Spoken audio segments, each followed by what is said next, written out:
Milena Busquets, ça aussi, ça passera. Je ne sais pour quelle étrange raison je n'ai jamais pensé que j'aurais un jour 40 ans. À 20 ans, je m'imaginais 10 ans plus tard, vivant avec l'amour de ma vie et quelques enfants. Et je me voyais à 60 ans, faisant des tartes aux pommes pour mes petits-enfants, moi qui ne sais même pas faire un œuf au plat, mais j'aurais appris entre-temps. Et à 80 ans, vieille croulante, sifflant du whisky avec mes copines.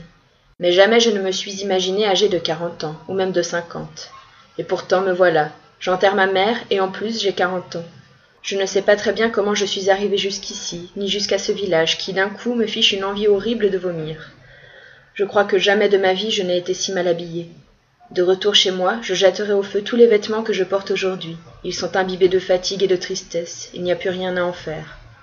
Presque tous mes amis sont venus, et quelques-uns des siens aussi, et des personnes qui n'ont jamais été amies de qui que ce soit. Il y a beaucoup de gens, et il y a des gens qui ne sont pas là. Vers la fin, la maladie qui l'a sauvagement jetée à bas de son trône et a détruit sans pitié son royaume l'a rendue très chiante avec nous tous, et, bien sûr, le jour de l'enterrement, ça se paie. D'une part, toi, la morte, tu les as pas mal emmerdés, et d'autre part, moi, la fille, je ne leur plais pas trop. C'est ta faute, maman, bien sûr.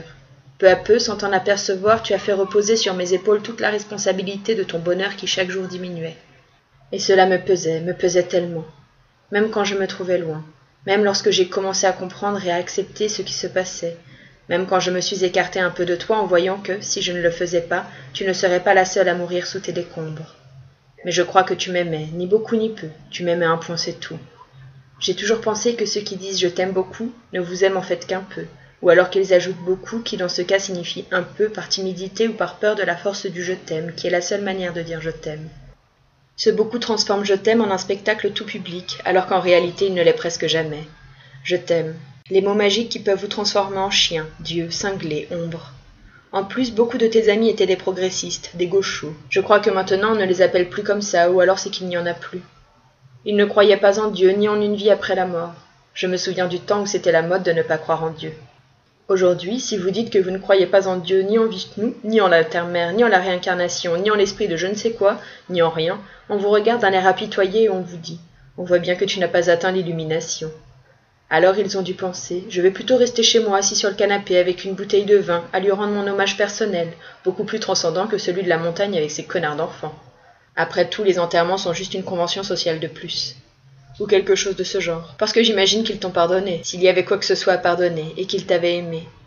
Quand j'étais encore petite, je vous voyais rire ensemble et jouer aux cartes toute la nuit, voyager, vous baigner à poil dans la mer, sortir dîner, et je crois que vous passiez du bon temps, que vous étiez heureux.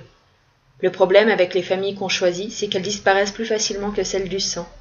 Les adultes avec qui j'ai grandi sont morts, ou alors je ne sais pas où ils sont. Pas ici, c'est sûr, sous ce soleil implacable qui craquelle la peau et la terre. Un enterrement, c'est un sale moment à passer, et les 2 heures de route pour arriver jusqu'ici, une horreur.